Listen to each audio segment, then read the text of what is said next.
오늘 이 말씀은 그 앞부분에 27절에 있는 말씀, 몸은 죽여도 영혼은 능히 죽이지 못하는 자들을 두려워하지 말라. 오직 몸과 영혼을 능히 지옥에 멸할 수 있는 자를 두려워하라.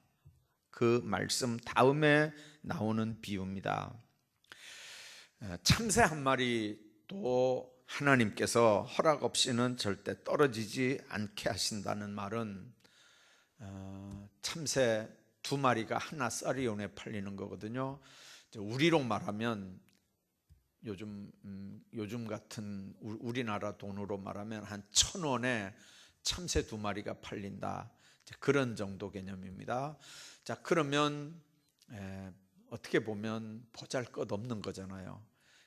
지금도 뭐 참새가 대단한 건 아니지만 그때도 하나 쌀이온에 참새 두 마리가 팔리는 정도니까 참새가 대단한 존재는 아닙니다. 그러나 참새 두 마리가 한 아싸리온에 팔리는 게 아니냐. 그러나 너희 아버지께서 허락하지 아니하시면 그 하나도 땅에 떨어지지 않는다, 그렇게 말씀합니다. 참새보다도 너희 생명이 더 귀하지 않느냐, 그 말씀이거든요. 왜 이 말씀을 했다고요? 그 앞에 있는 말씀, 몸은 죽여도 영혼은 능히 죽이지 못하는 자들을 두려워하지 말아라. 박해 시대입니다. 예수님 때도 많은 박해가 사실 있었지 않습니까?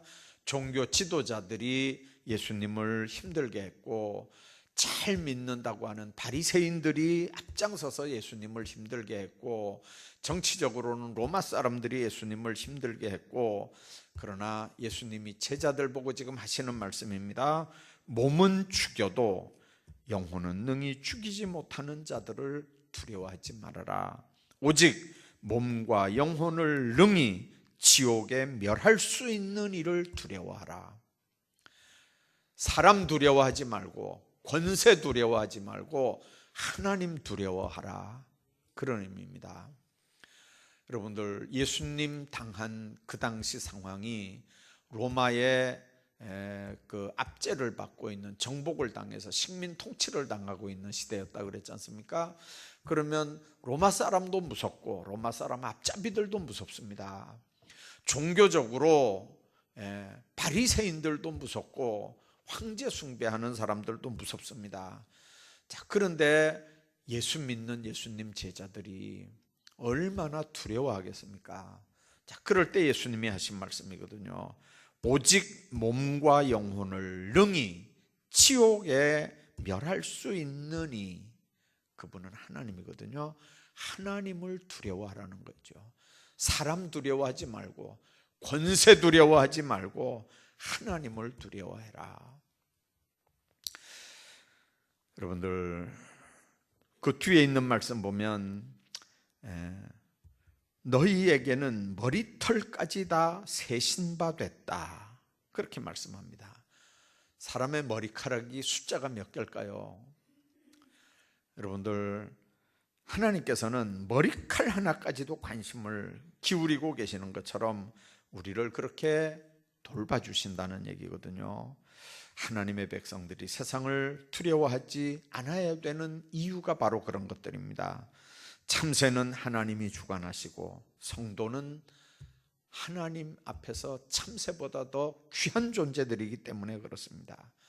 참새도 하나님 허락하지 않으면 안 떨어진다는데, 아싸리온 둘에 한 아싸리온에 두 마리 참새가 팔려지는 것, 보잘것없는 참새도 하나님이 주관한다는데, 참새보다 훨씬 더 귀한 하나님의 백성들을 하나님 앞에 내버려 두지 않을 건 너무 당연하고 자명한 일이거든요.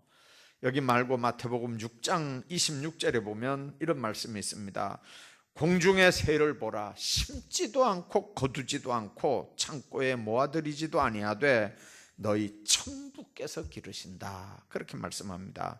너희는 이것들보다 귀하지 않느냐, 공중의 새보다 귀하지 않느냐, 그렇게 말씀합니다. 누가복음 12장에는 같은 말씀을 참새로 안 하고 까마귀로 하거든요. 까마귀를 생각하라. 심지도 아니하고 거두지도 아니하며 골방도 없고 창고도 없으되 하나님이 기르시나니 너희는 새보다 얼마나 더 귀하냐. 누가복음은 그렇게 말씀합니다. 여러분들, 불결한 새로, 부정한 새로 간주되는 이 까마귀도 레위기 11장에 보면 하나님께서 마다하지 않고 먹이시는 하나님인데 인간이 필요한 걸 하나님이 모르시겠느냐는 거죠. 그래서 너희는 먼저 그 나라와 의를 구하라. 뭘 먹을까 뭘 마실까 그거 다 이방인들 구하는 거라는 거거든요. 먼저 그 나라와 의를 구하라는 거예요. 그러면 하나님께서 이 모든 것들이 너희에게 있어야 하는 줄, 할 줄 아신다는 거예요. 하나님은 다 아셔요. 다 있어야 하는 걸 아셔요. 그러나 먼저 우리가 구해야 될 건 먹을 거, 입을 거, 마실 게 아니고 그 나라와 의를 구하라는 거죠. 요즘처럼 여러분들 뒤숭숭하면요 정말 우리가 헷갈려요. 여러분들 하나님 안에서 가만히 한번 생각해 보세요. 예수님이 우리에게 요구하는 건 너희는 먼저 그의 나라, 그의 의를 구하라는 거거든요. 그 나라, 하나님 나라입니다. 천국입니다. 마태복음 4장에 예수님이 하신 말씀이 회개하라 천국이 가까웠느니라. 예수님 첫 번째 설교가 그겁니다. 세례 요한도 똑같이 예수님 전에 벌써 회개하라 천국이 가까웠느니라 그렇게 말씀했어요. 그 천국은 하나님의 통치권이라고 그랬잖아요. 하나님의 다스림이라고 그랬잖아요. 하나님의 말씀이 다스리는 하나님의 통치권이 천국이란 말이에요. 세례 요한은 예수님이 하늘 보좌를 버리고 인간의 육신을 입고 이 땅에 오시는 사건을, 성육신 사건을,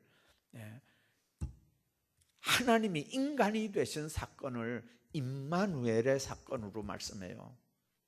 하나님이 육신을 입고 인간의 모양을 하고 인간같이 되신 사건이거든요.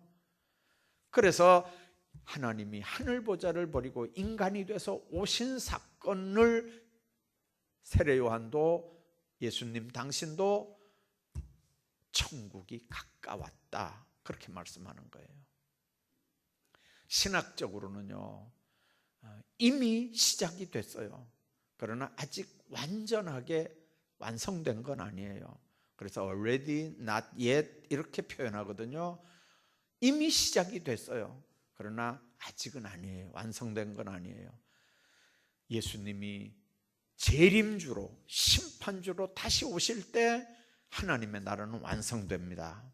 근데 주님이 우리에게 요구하는 건 그 나라를 위해서 먼저 구하라는 거예요. 먼저 그 나라와 그 의를 구하라는 거예요. 예수 믿는 사람들은 하나님 나라 백성인 줄로 믿습니다.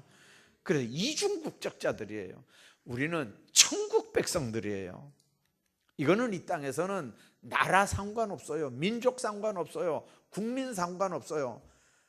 까만 사람도 기도원에서 이렇게 보니까 올여름에 몇 나라가 왔다 그러던가요? 유엔에 가입된 나라 중에 거의 다 왔어요.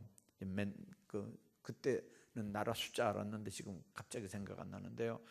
하여튼간 얼굴 색깔도 희한하게 생기고요. 머리 색깔도, 머리 모양도 희한하게 생기고 덩치도 희한하게 생기고 어떤 사람은 빼짝 마르고 어떤 사람은 막 이런 사람도 있고 어떻게 머리를 그렇게 바글바글 볶아놨는지 모르는 사람도 있고 따가지고 이렇게 된 사람 별별 사람들이 다 있어요. 얼굴이 허연 사람도 있고 아주 새까맣게 반짝반짝 빛이 나는 사람도 있고요. 그래도 그 사람들이 다 와서 설교 들으면서요 할렐루야 아멘 이렇게 하는데 발음이 약간씩 달라요. 한쪽에서는 아멘 하고 한쪽에서는 에이멘 이렇게 하고요.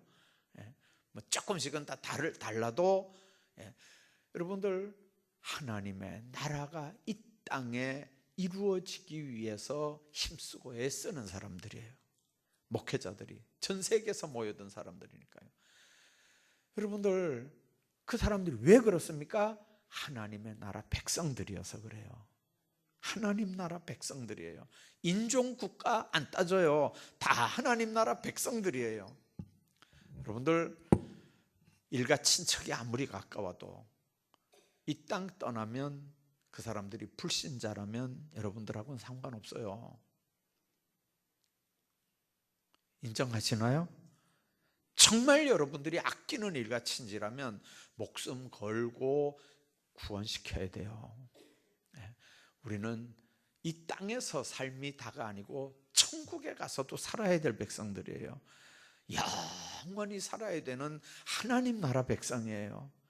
동시에 이 땅에서는 대한민국 백성이잖아요. 여러분들 1945년 해방이 됐는데 그 해방이 되고 이제 우리나라 48년도에 이렇게 국가가 정부가 수립이 되잖아요. 그때 여러분들 대한을 주장하는 사람들이 있었고 민국을 주장하는 사람들이 있었어요. 대한하고 민국. 왜 그러냐면 나라가 처음에 이렇게 세워질 때, 나라가 처음 세워질 때 여러분들 기독교인들이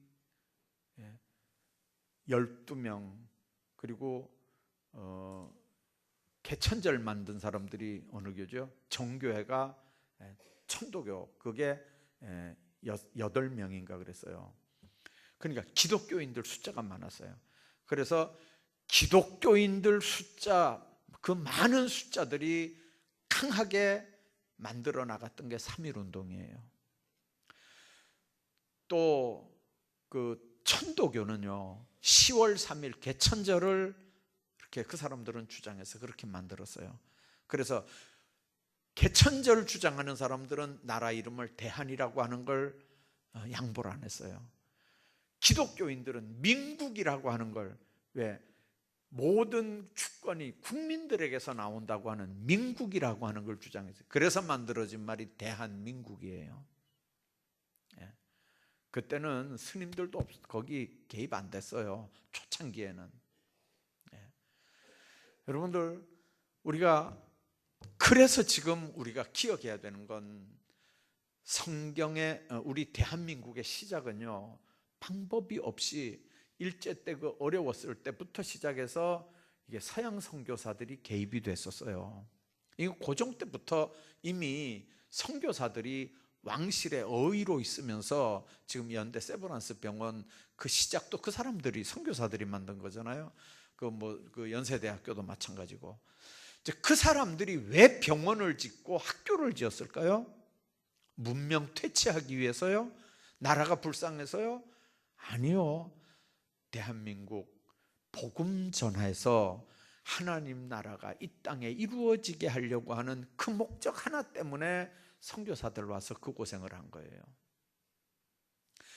학교를 세우고 병원을 세우고 나가서 전도를 하고 그렇게 어려운 일들을 하면서 그 사람들 한국 와서 풍토병 걸려서 많이 죽었잖아요. 선교사들 양화진에 그 묘 가보면요 갓난 애기들부터 시작해서 미국에 돌아가가지고 다시 이장해서 양화진에 누워있는 선교사들도 있어요. 그 초창기의 어려움들을 이기고 그 사람들이 복음 전한 이유가 뭐냐면 하나님 나라가 이 땅에 이루어지게 하기 위한 거였어요. 여러분들 우리가 이 땅에서 지금 생각하셔야 되는 가장 중요한 게 뭐냐면 우리는 하나님께서 하나님의 자녀로 미리 예정하시고 선택하셔서 누굴 통해서든지 우리를 불러줬기 때문에 우리가 예수 믿는 사람들인 줄로 믿습니다. 바울의 고백처럼 하면 나는 복음의 빚진 자들이에요. 복음의 빚진 자들이 해야 되는 건 빚을 갚아야 되잖아요. 다른 말로 표현하면 나를 통해서 하나님 나라가 이 땅에 세워져야 되는 일을 해야 되는 거예요. 예수 믿는 사람들의 가장 큰 사명이고 의무가 그거거든요. 하나님의 나라가 이 땅 위에 이루어지는 일, 그 나라와 그 의가 나를 통해서 이 땅에 이루어지는 일, 그 하나님의 나라가 성경에 두 개로 나온다고 그랬지 않습니까?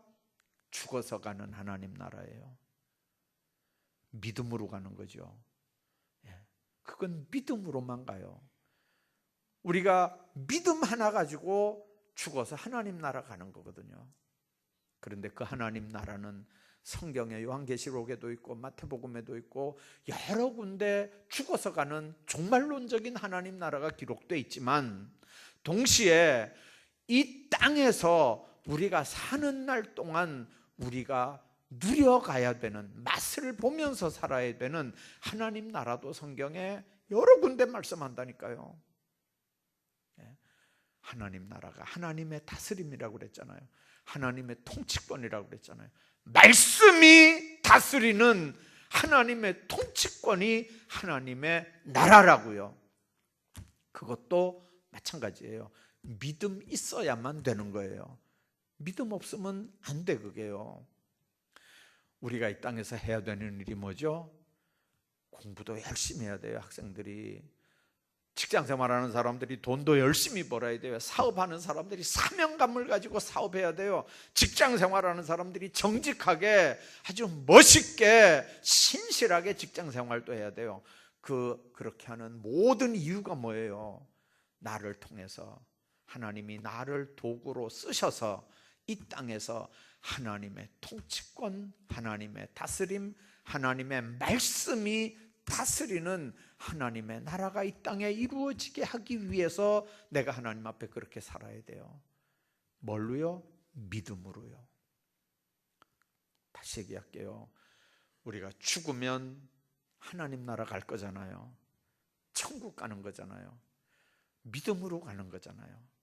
이 땅에서도 그 믿음이 있어야 예수 똑바로 믿는 거라니까요. 하나님의 말씀이 우리를 다스려야 돼요. 믿음으로만 그게 가능해요. 믿음은 내 삶 전폭을 하나님 앞에 의뢰하는 거거든요. 그 피스토스라는 말이 그런 뜻이에요. 내 삶 전폭을 그분 손에 딱 얹어드리는 거예요.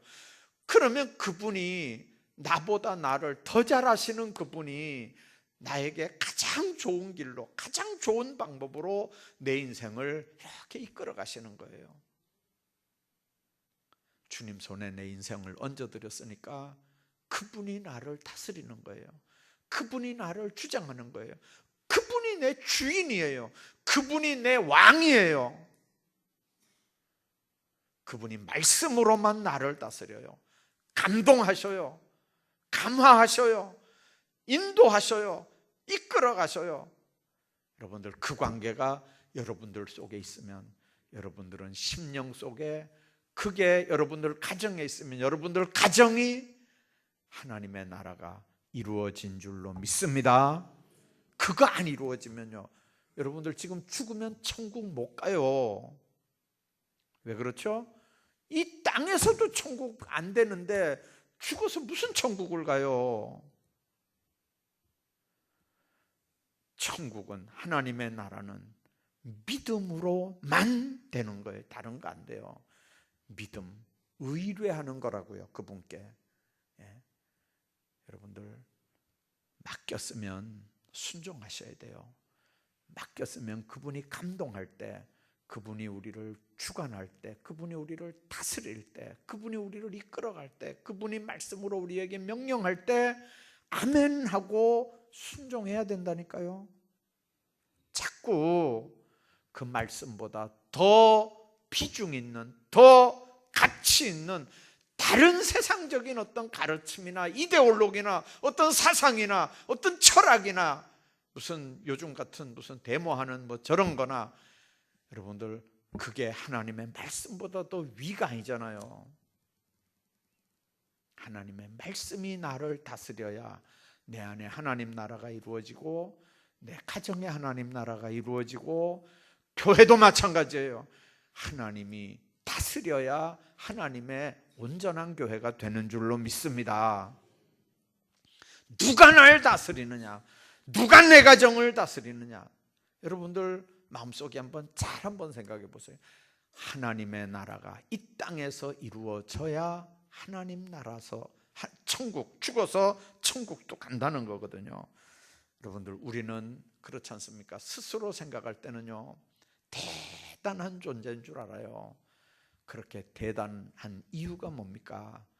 하나님이 독생자를 십자가에 못 박아 죽이면서까지 우리를 살리시고 하나님 자녀 삼아 주실 만큼 당신의 아들을 죽이면서까지 우리를 살릴 정도로 우리가 그렇게 대단한 사람들이에요. 이런 자긍심을 가지고, 이런 정체의식을 가지고 하나님 앞에 신앙생활 하셔야 돼요. 그렇다고 교만하라는 말은 아니에요. 그러니까 더 겸손할 수밖에 없어요. 그러니까 더 낮아질 수밖에 없어요. 하나님이 인간이 돼서 우리 가운데 오셔서 그 일을 하셨는데, 여러분들, 그 은혜 생각하면 내가 어떻게 내 맘대로 내 인생을 살 수 있어요? 그래서 여러분들, 두렵고 떨릴 수밖에 없어요. 아주 우리가 고귀한 존재로 지음을 받았는데 하나님의 은혜를 깨닫고 뭘 먹을까, 뭘 마실까, 여기에 은혜 안에서 그런 관심도 가져야지. 여러분들, 뭘 먹을까, 뭘 마실까가 내 인생의 최대 목표고, 그 목표 때문에 내가 은혜 생활을 한다면 얼마든지 은혜는요, 포기할 수도 있고 팽개쳐 버릴 수도 있고 무시해 버릴 수도 있어요. 그 목표가 분명한 사람들은요, 하나님의 말씀 같은 건 우습게 생각해요. 형편되면 하는 거고 안 되면 그만두는 거고. 여러분들, 주인이 달라서 그래요. 주인이 달라서. 정말 그분이 내 주인이면, 그분이 내 왕이면, 여러분들, 그 왕 앞에, 그 임금 앞에 우리가 무슨 토를 달겠어요? 그 말에 불순종할 수 있을까요? 여러분들, 그래서 우리가 하나님 안에서 이 부분이 분명히 돼야 된다는 거죠. 주님은 참새만 그렇게 중요하게 생기는 게 아니고 우리 머리털까지도 다 아신다는 거예요. 그래서 본문에 있는 말씀 그랬잖아요. 두려워하지 말라. 너희는 많은 참새보다 더 귀하니라. 왜 두려워합니까? 세상의 권력이 너무 무섭잖아요. 로마 사람들한테 붙잡히면 죽거든요. 바리새인들한테 붙잡히면 갖다 넘겨주거든요. 그러니까 두려운 거예요. 불안한 거예요. 자, 여러분들, 너희는 많은 참새보다 귀하다는 거예요. 그래서 누구든지 사람 앞에서 나를 시인하면 나도 하늘에 계신 내 아버지 앞에서 그를 시인하겠다는 거예요. 박해하는 사람들 앞에 예수님이 내 구주다라고 인정하라는 거예요. 죽을 수도 있어요. 감옥 갈 수도 있고요. 고문당할 수도 있어요. 주님 말씀하시는 건 뭐냐면, 그러면 나도 내 아버지 앞에서 내가 네를 시인하겠다는 거예요. 여러분들, 하늘에 계신 내 아버지 앞에서 그를 시인할 수 있는 사람이 누굴까요? 이 땅에 사는 날 동안 주님을 시인하는 사람들입니다. 삶의 자리에서 시인한다는 말이 뭔 말이에요? 인정한다는 말이잖아요. 말씀도 인정하고 명령도 인정하고 그분이 우리에게 요구하는 사항도 인정하고 우리를 향한 사랑도, 우리를 향한 은혜도 다 인정하며 사는 거예요. 그래서 33절에 누구든지 사람 앞에서 나를 부인하면 나도 하늘에 계신 내 아버지 앞에서 그를 부인하리라. 부인이 뭐예요? 모른다는 거잖아요. 나 예수님 몰라. 나 예수님 말씀도 몰라. 성령의 역사 나 몰라. 명령 나 몰라. 여러분들, 다 모른다고 하면 나중에 하나님 앞에 가서 나도 너 몰라 이렇게 하면 끝나는 거거든요. 예수님이 그렇게 말씀했어요. 내가 그날에 주의 이름으로 선지자 노릇했습니다. 주의 이름으로 귀신도 쫓아냈습니다. 내가 주의 이름으로 능력도 행했습니다. 근데 주님께서 하시는 말씀이 불법을 행한 자들아, 내가 너를 도무지 모른다. 그러면 끝나는 거잖아요. 이게 얼마나 무서운 얘기예요. 주의 이름으로 선지자 노릇했으면, 이거는 요즘에 목사들 보고 하는 얘기 아니겠어요? 목사들 보고. 주의 이름으로 귀신을 쫓아내고 권능을 행했으면, 여러분들 기도한다고 하는 사람들한테 하는 얘기 아니겠어요? 여러분, 어제 아래 교회 처음 나온 사람 보고 하는 얘기겠어요? 교회 중직자들 보고 하는 얘기겠죠. 근데 문제는 뭐냐면, 나 너 몰라 이렇게 하면 끝나는 거예요. 내가 목사를 했습니다, 뭐 몇 년을 했습니다, 다 필요 없어요. 내가 너 모른다 그러면 끝나는 거예요. 여러분들, 이 땅에 사는 날 동안 주님은 우리 머리털까지도 다 세신대요. 여러분들, 저는 머리가 나빠서 그런데 제 머리카락이 몇 개인지 사실 잘 모르거든요. 여러분들은 아시나요? 여러분도 머리가 좋은 건 아닌가 보네. 근데 여러분들, 아르면 또 뭐래요? 아르면 머리 한번 감으면 수도 없이 빠지는 머리카락을, 그걸 어떻게 다 계산을 하겠어요? 근데 하나님 하시는, 주님 예수님 하시는 말씀은 그 머리카락 다 세신바 되신다 그랬어요. 세신대요. 우리가 하는 말, 우리가 하는 행동, 우리가 하는 마음먹은 것까지도, 우리가 하는 모든 행위 하나까지도 주님은 불꽃 같은 눈으로 다 감찰하신대요. 다 감찰하신대요. 여러분들, 우리가 현재 생활에 필요한 것도 알고 계시고요, 장래 되어질 모든 일들도 주님은 다 알고 계셔요. 요한복음 13장에 보면요, 이런 말씀이 있어요.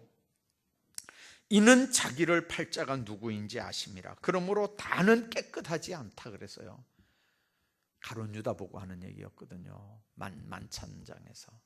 자, 그런데 그 말씀 가운데 자기를 팔 자가 누구인지라고 그랬어요. 팔 자.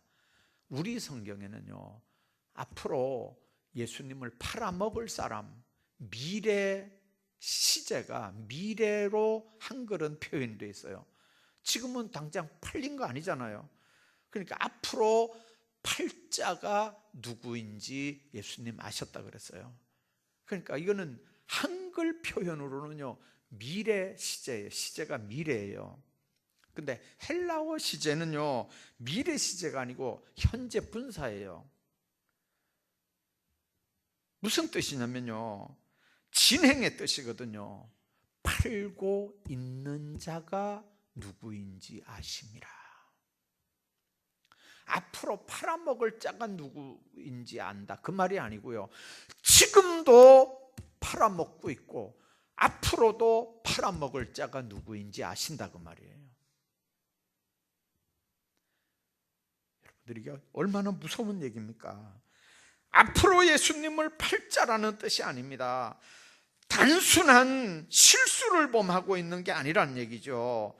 완전하게 신앙이 타락된 상태고요, 그리스도의 제자로 위장한 사탄의 앞잡이가 지금 예수님과 같이 식탁에 앉아 있다는 의미입니다. 예수님을 팔고 있는 자. 그 전절에 너희가 깨끗하나 다는 아니라고 하시는 말씀은 가룟 유다를 향해서 1차 경고하는 거거든요. 회개를 촉구하는 부르심이에요. 그러니까 이 회개의 경고를 듣고 돌아오기를 바라는 주님의 마지막 메시지가 마지막 만찬에서 있었어요. 여러분들, 자녀들에게 어떤 일이 있다든지, 무슨 가정에 어떤 일이 있다든지, 뭐 사업에 어떤 일이 있으면 여러분들은 뭔 생각을 하시나요? 지금 대통령이 정치를 잘못해서 그래, 경제가 다 이 모양이니까 우리가 사업이 이래서 그래. 여러분들 그렇게 생각하나요? 여러분들 어려운 문제가 딱 있을 때 대한민국 사람이 아니요 전 세계 사람이 똑같이 그런 일이 일어났다 할지라도 여러분들이 예수 믿는 사람이라면요, 이거는 전 세계 사람이 똑같이 그런 일을 당했다 할지라도 여러분들이 예수 믿는 사람들이라면 그렇게 생각하면 안 돼요. 이 일을 통해서 하나님이 나에게 지금 하시려고 하는 메시지가 뭐냐, 왜 하나님이 나에게 이런 일을 하셨을까? 여러분들 그 사인을 읽을 줄 알아야 돼요. 우리는 흔히 그런 얘기 하잖아요. 하나님께서 물질로 어려운 일을 당할 때 돌아와야지, 만일 물질로 어려운 일을 당해도 돌아오지 않으면 하나님께서 또 다른 그거보다 더 어려운 시험을 이렇게 허락하신다고.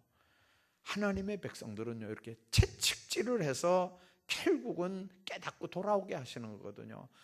작은 회초리에 돌아오지 않으면 더 큰 회초리를 치시는 게 미워서가 아니고 그게 하나님의 사랑이거든요. 사생자는요, 징계도 없어요. 징계도 없어요. 사생자는, 아버지가 누구인지 모르는 자는 징계도 없다니까요. 그러니까 똑같이 범죄해도 어려운 문제가 생기고 힘이 들고 그러면 이 어려움을 통해서 하나님께서 나에게 주시는 메시지가 뭔가, 그러는 사람들은 아버지 사랑받는 사람이고요. 이게 깨달아지지도 않고 아무렇지도 않게 여겨지고 그렇게 하는 사람은 여러분들 그게 절대로 좋은 일이 아니에요. 신앙에 아무런 유익도 없어요. 그렇기 때문에 주님께서 우리에게 요구하는 게 뭐냐면, 죽음을 두려워서 주를 부인하면 주님도 우리를 부인한다는 거죠. 마지막 때 삶의 자리에서 주님을 나타낼 수 있을 때 나타내고 증거할 수 있을 때 증거하라는 거예요. 사람은 사람의 육체를 죽일 수 있습니다. 얼마든지 죽일 수 있죠. 얼마나 많은 사람들이 믿음 지키다 순교당했습니까? 그러나 그 영혼만큼은 절대로 손댈 수가 없어요. 사람이 사람의 몸을 옥에 가둘 수 있지만 영혼은 구속할 수 없거든요. 영혼은 하나님께 속한 거기 때문에 여러분들, 인간이 어떻게 할 수 있는 게 아니에요. 사람이 사람을 형벌하는 건 한계가 있어요. 죽이는 걸로 끝나요. 그러나 여러분들, 영혼까지는 어떻게 못하거든요. 우리 예수 믿는 사람들은 그 하나님의 자녀로 이 땅을 살면서 육신은 어차피 한 번 왔으니까 죽을 사람들이고 흙으로 돌아가야 될 거 다 인정하고 사는 거예요. 때가 되면 주님께서 우리 부르실 때, 하나님 앞에 설 때 그때를 생각하면서 하나님 나라를 이 땅에서 누리다가 부르시면 그 영원한 하나님 나라 백성으로 사는 게 예수쟁이들이라고요. 여러분들 딴 생각하지 마셔요. 예수 왜 믿나요? 죽어서 천국 가려고 믿어요. 다른 이유 있나요? 다른 이유 있나요? 이 땅에서 잘 먹고 잘 살고 병 들었는데 교회 와서 고침받고, 그거는 보너스예요. 이 땅에서 예수 믿는 이유가 뭐예요? 이 땅에서 천국을 누리며 천국을 맛보며 살다가, 왜요? 믿음으로 사는 거거든요. 그게 그 믿음 가지고 나중에 죽으면 또 하나님 앞에 가는 거거든요. 이 땅에서 천국 못 누리면, 하나님 나라 체험 못하면, 하나님의 나라가 우리 심령 속에, 가정 속에 함께하지 못하면, 하나님이 말씀으로 우리를 장악하고 하나님이 말씀으로 우리를 다스리지 못하면, 우리가 그렇게 다스림 받지 못한다면 여러분들 죽어서 가는 하나님의 나라 절대 보장 못하거든요. 사람 두려워하지 말고 사람 앞에 예수님 시인하라는 거죠. 그러면 하나님 앞에서도 우리가 시인한다는, 하나님께서 시인한다는 거예요. 오늘 이 말씀들 마음속에 한번 기억하시면서, 몸은 죽여도 영혼은 능히 죽이지 못하는 자들을 두려워하지 말고 오직 몸과 영혼을 능히 지옥에서 멸할 수 있는 일을 두려워하라 하면서 하셨던 참새 2마리가 한 아사리온에 팔리는 게 아니냐. 아버지께서 허락하지 않으면 그 하나도 땅에 떨어지지 않는다. 인간이 그 참새보다 얼마나 더 중요하냐 그 말이에요. 여러분들, 머리카락도 다 새신바 되시는 하나님의 은총이 머리 숙인 하나님의 사람들 여러분들 모두에게 함께 하시기를 주의 이름으로 축원합니다.